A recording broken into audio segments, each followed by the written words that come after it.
میرے پاس ایک صاحب ہے، مجھ سے کہنے لگے میرے گھر میں عجیب و غریب حرکتیں ہوتی ہیں، چھت پہ کوئی چلتا ہے، کوئی چیز گھسیٹنے کی آواز آتی ہے، سیڑھیوں سے کوئی اترتا ہے، سیڑھیوں سے کوئی چڑھتا ہے، میں پریشان ہوں۔ گھر میں بڑی بڑی ریڈیو، اس دور میں بڑے باکس والی ریڈیو ہوتی تھی، وہ خود بخود چلنا شروع ہو جاتی ہے، پھر کہا میں اس کے سیل نکال دیتا ہوں، لیکن وہ سیلوں کے بغیر چلتی ہے۔ میں مسلسل پریشان، اور میرے گھر میں سال ہر سال سے بیماریاں ہیں، دکھ ہیں اور تکلیفیں ہیں، ایک سے نکلتا ہوں دوسری، اور دوسری تکلیف سے نکلتا ہوں۔ میرا گھر مشکلات میں پھنسا ہوا ہے، اٹکا ہوا ہے۔ میں نے اس کو کہا کہ تو ایسا کر، ہر عمل سے پہلے بسم اللہ الرحمن الرحیم پڑھ، اور بسم اللہ الرحمن الرحیم کے موکلات کو یہ بات کہے۔ یہ بات بڑی غور طلب ہے، توجہ طلب ہے۔ شاید میں زندگی میں پہلی دفعہ بتا رہا ہوں، یاد ہی نہیں رہتی، چھپانے کی کوشش تو نہیں، بعض چیزیں اچانک یاد آتی ہیں آپ حضرات کے سچے جذبے کی وجہ سے، سچے خلوص کی وجہ سے، اور سچی ہمدردی کی وجہ سے، آپ کی برکت سے اللہ مجھ پہ یہ چیزیں دلوں کی یہ باتیں اللہ زبان پہ لاتا ہے۔ میں نے ان سے عرض کیا کہ بسم اللہ الرحمن الرحیم پڑھو، اور بہت پڑھ، اور بہت پڑھ، اور بہت پڑھ، اور بہت پڑھ، اور نہایت کثرت سے پڑھ۔ بسم اللہ الرحمن الرحیم پڑھ، بہت پڑھ، بہت پڑھ، اور کثرت سے پڑھ۔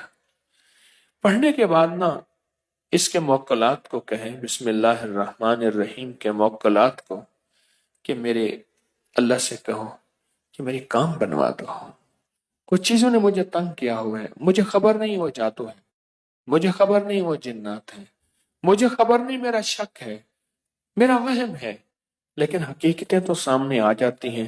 اگر شک اور وہم ہوتا تو بہت سی چیزیں ایسی ہیں جو میرے سامنے آئیں، میں پریشان ہوں، آخر کیا کروں؟ تو میں نے اس سے کہا کہ تو یہ کہے، ان موکلات سے کہے تم اللہ کی طرف سے میری خدمت پہ مقرر ہو۔ اب یہ پیغام ذرا غور سے سنیے گا، تم اللہ کی طرف سے میری خدمت پہ مقرر ہو، تم میرے یہ کام کر دو۔ مقرر کس نے کیا؟ اللہ نے کیا ہے نا، تو میرے یہ کام کر دو۔ یہ مصیبت ہے، یہ پریشانی ہے، یہ دکھ ہے، یہ تکلیف ہے، یہ ناکامی ہے، یہ میرے اوپر کوئی اثرات ہیں، کوئی بندشیں ہیں، کسی نے جادو مسلط کیا، کسی نے جنات مسلط کیے، کسی نے کسی قسم کوئی ایسی چیز مسلط کی ہے نا، جو بھی ہوئی ہے، ایسے کریں یہ ساری چیزیں آپ ختم کر دیں، یہ ساری چیزیں۔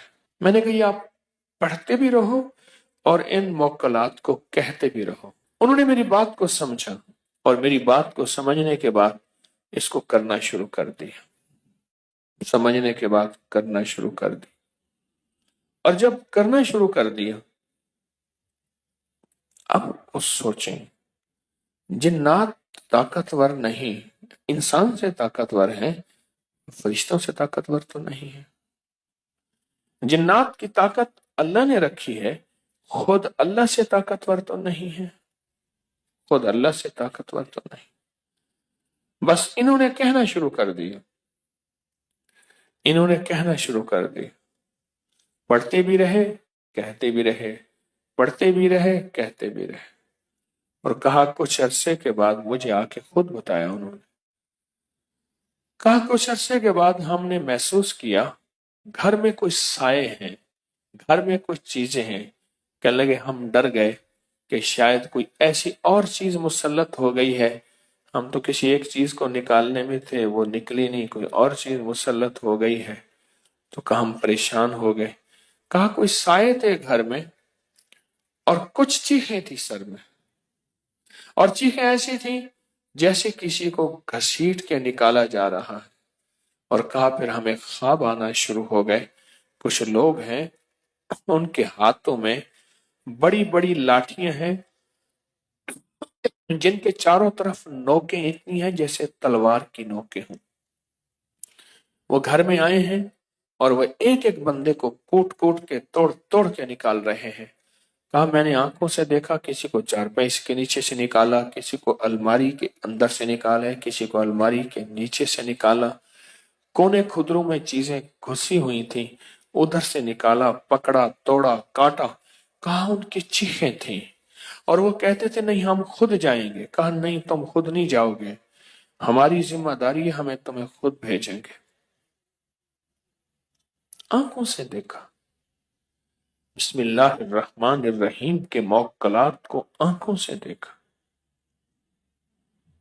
اور میں نے ان سے کہا کہ بس اب تمہیں اللہ نے دکھا دیا ہے، اب تم آگے بڑھو اور اس کو اور پڑھو، اور پڑھنے کے بعد ان موکلات سے کہو دیکھو اللہ نے آپ کی ذمہ داری ہماری خدمت میں، ہماری حفاظت میں، ہمارے اوپر چھتری اور چھاؤں میں لگائی ہے، اللہ نے لگائی ہے نا، تو آپ اللہ کے حکم اور اللہ کے امر سے ہماری حفاظت کریں۔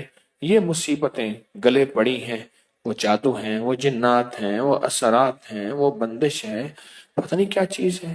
ہمارا تو گھر برباد ہو گیا، ہماری تو ہر چیز تباہ ہو گئی، ہمارا تو کچھ بھی باقی نہ بچا۔ بس یہ باتیں وہ کرتے تھے اور بسم اللہ پڑھتے تھے، اور گھر میں 625 بار بسم اللہ کا نقش لکھا، اور میں نے کہا کہ وہ آپ لگا دیں، اس کو لیمینیشن کر دیں، جیسے بھی آنکھوں سے دیکھنے شروع کیے نقشے۔ اور جب بندہ ایک دفعہ بسم اللہ الرحمن الرحیم پڑھتا ہے، ذرا جذبے سے، دل کی کیفیتوں سے، اندر کے در سے پڑھیں تو پڑھیں بسم اللہ الرحمن الرحیم، اس جذبے کے ساتھ، اس پورے جذبے کے ساتھ، اس دل کی گہرائیوں کے ساتھ آپ نے ایک بار بسم اللہ پڑھا یا 3 بار، ہر بسم اللہ کے پڑھنے پر 625 موکلات اور اس کے خدام آپ کے ساتھ آ کے کھڑے ہو جاتے ہیں۔ حضور فرمائے ہماری ذمہ کیا خدمت ہے، فرمائے ہم آپ کی کیا خدمت کریں۔ آپ نے سنا ہوگا ایک اللہ دین اس کا نام تھا، اس کو ایک چراغ ملا تو چراغ کے رگڑتے ہی ایک جن نکلا، اور جن کہنے لگا کہ میرے آقا میرے ذمہ کیا خدمت ہے۔ یہ کہانی جیسی بھی ہے، سچی ہے، حقیقت ہے اللہ دین کے چراغ کی، پر یقین جانیے کہ بسم اللہ الرحمن الرحیم ایسے 70,000 اللہ دین کے چراغ ختم ہو جائیں، پر جو بسم اللہ الرحمن الرحیم میں طاقت اور تاثیر ہے، کمال اور برکت ہے، عطا اور شفقت ہے، راحت اور رحمت ہے، وہ بہت کم کسی کائنات کی چیز میں ہو سکتی ہے۔ کیونکہ جب بسم اللہ الرحمن الرحیم پڑھتے ہیں تو 625 فرشتے 625 فرشتے اس بندے کی مدد، اس کے ساتھ تعاون اور اس کی توجہ اور اس کے کام کرنے کے لیے اللہ کے امر سے، اللہ کے حکم سے کھڑے ہو جاتے ہیں اور بولتے ہیں کہ بولیں کیا کام کریں۔